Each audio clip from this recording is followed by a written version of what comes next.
Bom, como vocês viram, então, a gente tem um contexto, que é um contexto pré-revolucionário, que é um contexto que vai produzir, né, uma oportunidade, né? Ou seja, você tem o povo passando fome, a, a elite privilegiada vivendo no bem bom, né? Tendo uma situação extremamente vantajosa, cheia de privilégios, não precisando pagar impostos, quando a maioria paga duros e altos impostos. Né? Você tem uma situação que vai ficando cada vez mais evidente, né? Maria Antonieta com seus vestidos, a sua roupa, as suas extravagâncias, né? É um símbolo do que a nobreza da época representava justamente naquele contexto. E é justamente nesse contexto de situações extremamente delicadas que novas ideias vão surgindo, como o iluminismo, e que vão colocando em xeque tudo aquilo que se acreditava. E se não é natural, né, a hierarquia, se não é natural o poder na mão do rei, se não é natural as coisas, né, então tudo fica mais difícil de se manter. Então, essas questões vão dar a oportunidade para que haja uma conflagração de fatores que vai fazer com que parte da população e de diversos segmentos da população comece a se revoltar. Essa revolta toda, ela vai acelerar o processo, vai ter um processo que vai acelerar o início da reforma da Revolução Francesa. E aí o que a gente tem? Agravamento da situação. Como se não bastasse ainda esse problema, o rei resolve destituir a Assembleia dos Estados Gerais. E aí, com a destituição dos Estados Gerais, o que a população e o que o terceiro Estado vai fazer? Bom, já que vocês vão destituir a Assembleia dos Estados Gerais, nós vamos formar a nossa Assembleia Popular. Eles vão para a quadra de tênis e fazem a Assembleia. E lá eles organizam o processo que vai dar origem à Declaração dos Direitos do Cidadão e dos Indivíduos lá da França. Ou seja, o processo ele vai lentamente crescendo, né, e essa revolta vai culminar com a tomada da Bastilha pelo povo francês. O que era a Bastilha, na verdade? Né? Era uma prisão política da época. Mas vamos ver um pouco mais isso. Primeiro, a política econômica de Luís XVI foi desastrosa. Tá? E a situação já não estava boa. Ele resolveu mexer na economia e fez bobagem. Aí impactou o custo da farinha. O custo da farinha aumentou, elevou o preço do pãozinho. A França, a população francesa, a principal alimento que havia naquela época era o pão. O encarecimento muito grande do pão acabou gerando uma grande fome na população, principalmente entre os mais pobres, e aumentou o descontentamento com o governo monárquico. Além disso, nesse contexto aí, Robespierre ele está voltando de Versalhes, da Assembleia dos Estados Gerais, e toma conhecimento de que o rei dissolveu essa Assembleia. Aí o que vai acontecer? Isso vai fazer com que os grupos da Revolução, os jacobinos, os sans-culottes, os girondinos, que são, na verdade, grupos políticos, né, que têm esses nomes porque era o lugar onde eles se reuniam, né? Então, os jacobinos porque eles se reuniam num convento, né, que chamava de São Jacobino, uma coisa assim. Os girondinos, porque a Gironda era um restaurante de luxo da alta burguesia. Enfim, esses grupos que reuniam o terceiro Estado e a pequena burguesia, eles acabam instalando a Assembleia Popular. E isso vai fazer com que a reação do rei venha na sequência, né? Porque, afinal de contas, quem está no poder não quer sair do poder. E aí a violência ela vai explodir em Versalhes. Ela vai explodir em Versalhes e aí vai perder o controle aquela situação. Tem um episódio interessantíssimo dessa história da explosão da violência lá em Versalhes, que é a seguinte: tem um momento desse processo, gente, em que as mulheres, as peixeiras, né, mulheres fortes que trabalhavam na feira, vendendo peixe, limpando peixe, resolveram tomar a frente do movimento. Elas ficaram extremamente irritadas com o crescimento do preço do pão e foram para Versalhes e resolveram invadir o Palácio de Versalhes, né? E queriam caçar Maria Antonieta e Luís XVI com as próprias mãos. Né? E eles escaparam dali por um fio, né? Porque a revolta foi muito grande. Aí os olhares voltaram para Paris. Ora, o que está acontecendo em Paris? O povo está organizado, já está descontente, o movimento está todo colocado, só falta a pólvora. Só falta a pólvora. Até as armas eles já tinham. Bom, onde é que estava a pólvora? O povo sabia. Estava numa prisão velha, antiga, de prisioneiros políticos, que quase já não tinha mais prisioneiros, mas que era o depósito da pólvora. O que vai acontecer? A população vai se organizar, um grupo que vai assumir ali, principalmente dos pobres de Paris, que são os sans-culottes, vão entrar na jogada ali e eles vão ocupar a Bastilha e vão tomar a Bastilha. Tomando a Bastilha, eles conseguem não só a pólvora, como também eles começam a destruir um símbolo do antigo regime. E aí, gente, o povo age com uma ferocidade impressionante, né? Porque o povo está revoltadíssimo. Arrancam a cabeça das pessoas, espetam num pau e saem levando para lá e para cá, né? Para mostrar que o povo não está para brincadeira. De uma violência sanguinária o processo, né? Aliás, nenhuma revolução é um passeio pelo parque. É tudo muito. Então, isso vai acontecer nesse contexto aí. Pois não? Essa já é a parte do terror? Não, nós não estamos falando de terror ainda. Né? Nós estamos falando da tomada da Bastilha ainda. A tomada da Bastilha.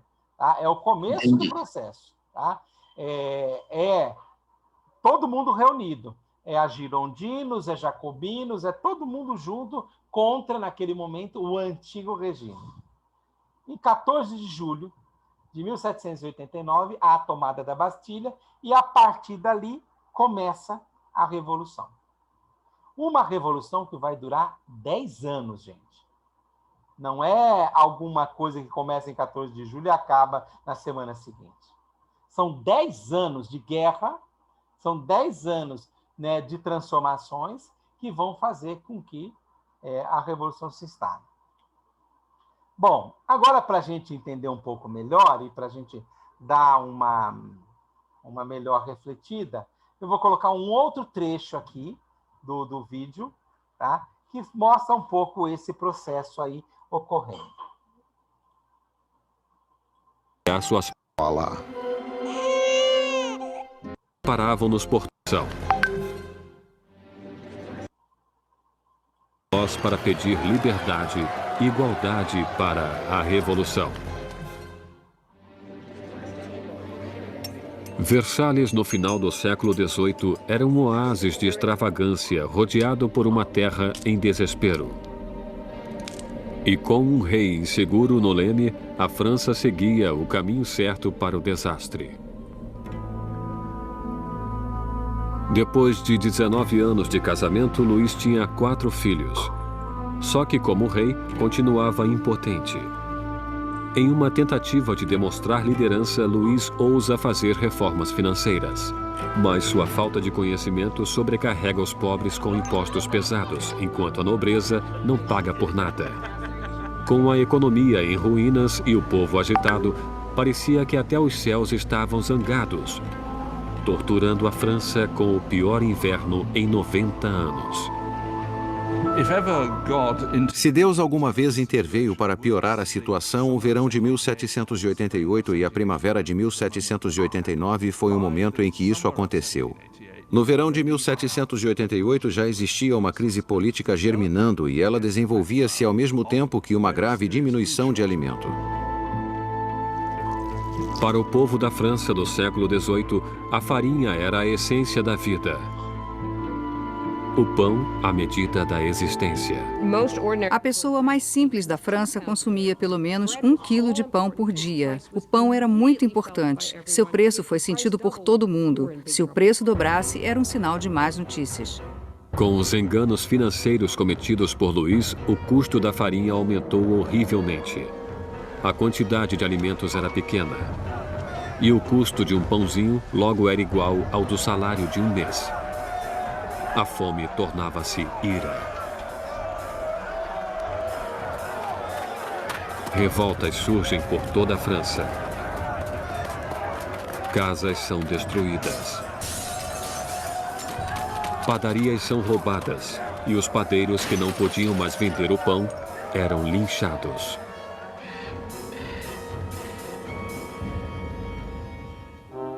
Com a economia em frangalhos, os bancos obrigam Luís a contratar um ministro das finanças, Jacques Necker. Um pensador do iluminismo, Necker é popular de uma maneira que Luís só poderia invejar. Jacques Necker foi sem sombra de dúvida o ministro mais popular durante a primavera de 89, porque afirmou publicamente em seus pronunciamentos que o dever do governo seria garantir que houvesse pão suficiente para todos.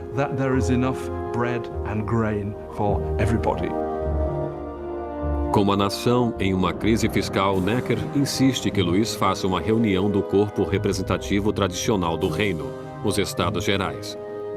Era a primeira vez em que os representantes eram convocados em 175 anos.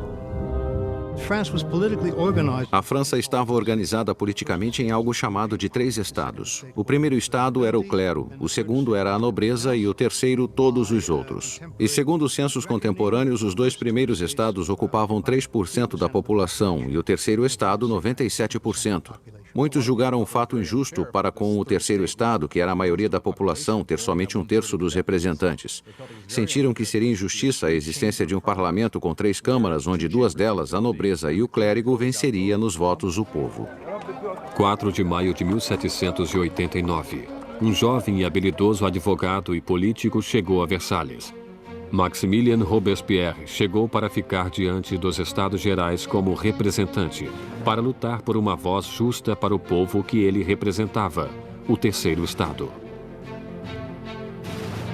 Órfão nascido no interior, Robespierre obteve uma proeminência acadêmica com seus estudos prodigiosos, tornando-se um orador eloquente, com ótima aparência, sem um fio de cabelo ou uma frase fora de lugar.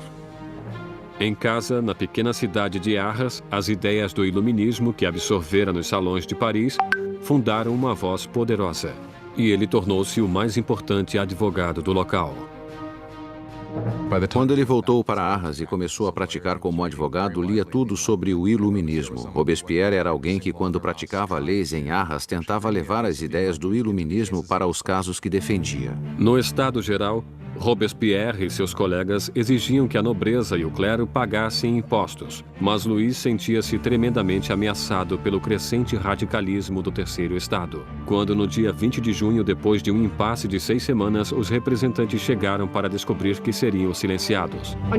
No dia 20 de junho, quando os representantes chegaram para a reunião e encontraram as portas fechadas, suspeitaram de um complô. Passaram para outro local que chamaríamos de quadra de tênis e que, na verdade, era uma quadra de handball. Juntaram-se e juraram que não parariam de reunir-se até terem uma nova Constituição. Os representantes declararam uma nova Assembleia Nacional, os verdadeiros representantes do povo da França. O juramento da quadra de tênis é um desses grandes momentos simbólicos na história da Revolução Francesa. Temos todas aquelas pessoas reunidas em uma quadra de tênis levantando os braços quase como uma saudação romana. E para a Assembleia aquele foi o momento em que perceberam algo em sua força e em sua dignidade e souberam que poderiam realmente desafiar o rei da França. Como um ato de desafio revolucionário, nasceu a Assembleia Nacional.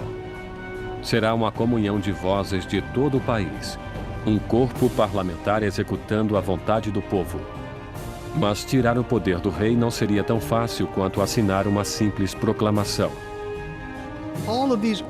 Todas essas vitórias iniciais que aconteceram em Versalhes são mais vitórias de papel e não têm como se sustentar. O medo que tomou os representantes em Versalhes quando nos aproximamos de julho de 1789 foi porque o rei reunia suas forças para dispersá-los, para acabar com eles. No início de julho, 30 mil tropas reais posicionavam-se em torno de Paris. Para defender-se, o povo formou uma nova guarda nacional. Os revolucionários atacam os arsenais de Paris e conseguem furtar 28 mil mosquetes. A única coisa que falta é a pólvora. E o povo sabe onde consegui-la. No centro de Paris existe uma masmorra de pedra, famosa como símbolo do regime feudal, a Bastilha. A prisão abriga toda a pólvora da cidade e é lendária como câmara de tortura e mortes horríveis. A Bastilha fora o grande símbolo do despotismo real, o grande símbolo dos reis da França que iam além dos limites de seu próprio poder, fora um símbolo do horror para o povo francês. Em meio à revolta, acontece um ultraje surpreendente. Luís demite seu ministro das Finanças, Jacques Necker, o amado do povo, visto como simpático às massas. Horas depois de sua demissão, Paris fica sabendo que seu representante foi afastado.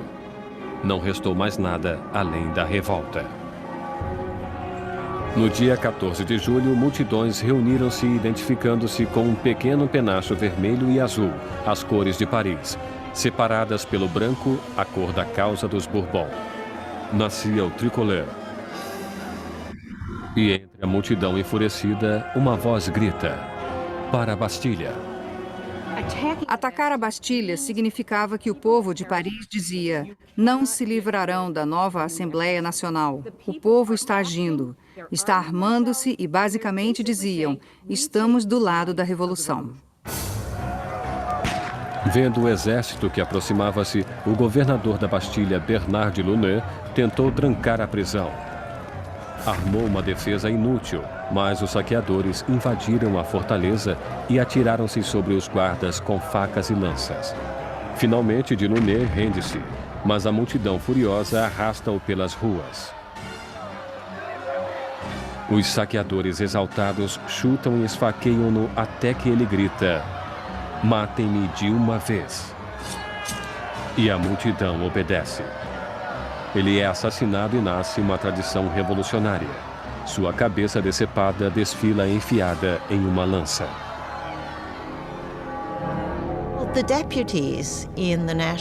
Os representantes da Assembleia Nacional não condenam esse ato de violência. Na verdade, aceitam-no. E foi essa aceitação da violência popular que, pela visão de algumas pessoas, criou um padrão que teria consequências catastróficas para o desenvolvimento da Revolução. Com a fumaça ainda pairando sobre a Bastilha, Luís XVI voltava da caça. Em seu diário, em 14 de julho de 1789, escreve nada, referência à sua caçada mal sucedida. Um ajudante surge com as notícias das revoltas e da queda da Bastilha. Luís XVI pergunta: é uma revolta? Não, senhor, ele responde. É uma revolução.